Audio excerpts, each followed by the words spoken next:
Hey guys, what's up? I hope you're having a good week.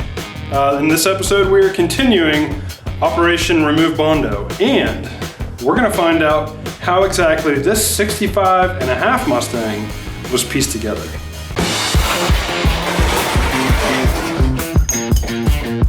Welcome to the Grease Rookie channel. I'm Andrew. Yes, I said 65.5 Mustang. No, I'm not an idiot. I'm just having fun.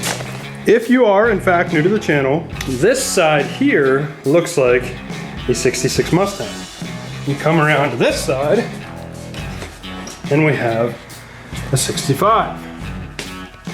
And that makes it a 65.5. My point is, we're gonna find out how exactly this was pieced together. So currently it is my theory that this door and this section of the rear quarter are off of a 66 Mustang. I say that because the paint matches here, but it does not match the front fender.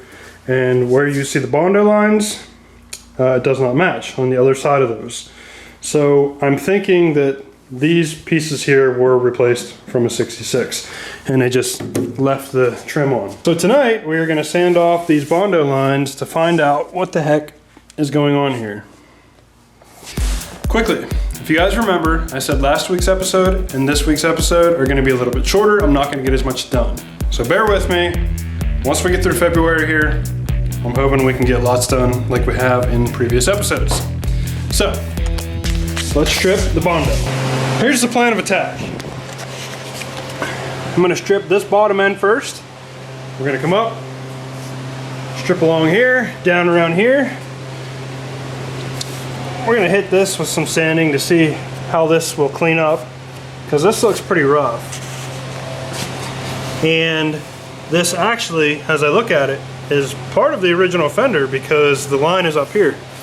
So this kind of, if this is part of the original quarter panel, not fender, that would explain, that sheds some light onto why this may have been repaired.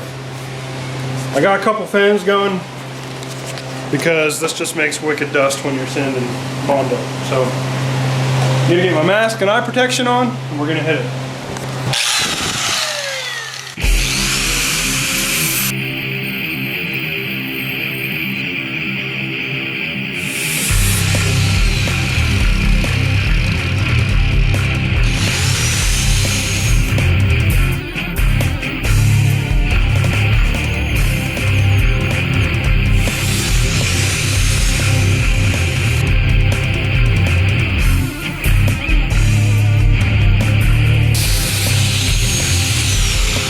Well, does it look like we just sanded a bunch of Bondo off? Probably ought to get that garage door open all the way.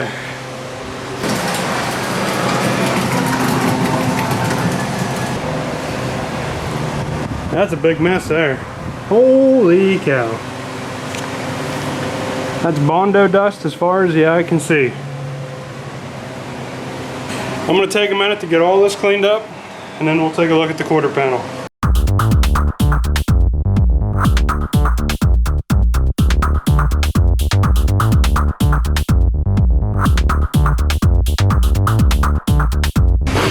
Now by looking at this, you would think I have most of it cleaned up. And this will be the most of it, but you come around here, nope. It's in the corners of everything, still on the car, all over my boots.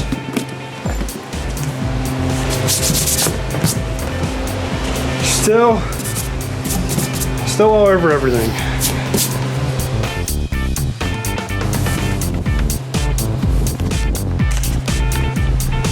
There's our Bondo. So much better when you leave it like this in big chunks. My wife's gonna be like, there's some kind of weird powder on my SUV. That was kind of a mean impression of my wife's voice, but when she does an impression of me, she makes me sound like Patrick from SpongeBob, which I actually take offense to because it kind of sounds like me. I like to keep the missus happy. Hey guys, real quick, let's take a minute to check out this episode's cool car. Now this is David's '69 Mustang, and he writes, I had a '69 Mustang when I was in high school that I regret parting with to this day. 5 years ago, I decided to find and restore another '69 to bring back some of my youth and learn how to do new things outside of my comfort zone. I finished it 3.5 years later after blogging about most of the restoration. Now David is currently working on a '66 Mustang he recently took on and included a photo of that as well. Now like mine, this Mustang has an inline six. Now, I will include a link to David's blog down in the description, and you can click on it and go check out the restoration of the '69 Mustang there. So David, thank you for sharing both those cars. I wish you the best of luck with the '66. I love that it has an inline six like mine. They're very cool cars. And here are the findings. They brought the full quarter panel down into here, and they just bonded over the actual seam that should be here. They ran the quarter panel from here along here down to here, and I'm not sure what's going on here. There's like a patch, and then there is another patch here. So this is a pretty big mess, and these are not close to matching up at all. Like, it's hard to see here. Here is how the original body should flow. When you hit this, that's a pretty big jump up. Let me see if I can show you. I can't really show you. I mean, it's big. So they were, I don't know how to proceed with this. I'm gonna have to think about this one for a while. Might be close to a full quarter panel replacement. I don't know. I need to think about that one. I don't have to figure that out today, but it's something for sure. So we have one big patch, and then we have a little patch down here. Now that I look at this, I don't know. I have no clue what they did here. I don't know if this is original. It doesn't make sense to me that they would have brought this down in here. I think there's just a whole lot of patches that have been going on.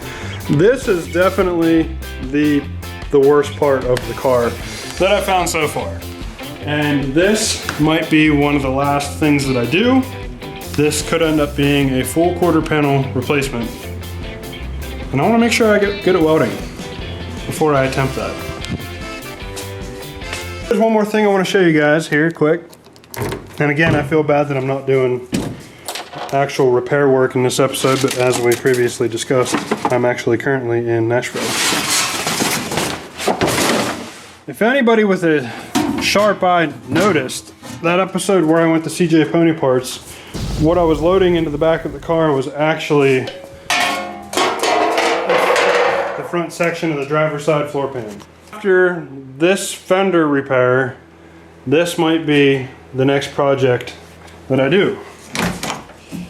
You can see here the lighting isn't the best, but it is rusted through up here. The whole driver's side of the car, the driver's side of the car is much worse than the passenger side, which either says something about the way that it was sitting, or maybe these cars just rusted worse on the driver's side, I don't know. All right guys, that is all I have for this episode. Not a lot of progress, but still it's progress, and I can start to figure things out. Obviously, repairing this is probably going to be the biggest project on this restomod as far as bodywork is concerned. But I will figure out a plan, I will execute it, and we will succeed. So that's all I have for this week, guys. I appreciate you a whole bunch. Thank you to everybody that has been commenting and liking and subscribing, and just thank you to everybody that's been watching. It's been a lot of fun. So until the next episode, guys, take care.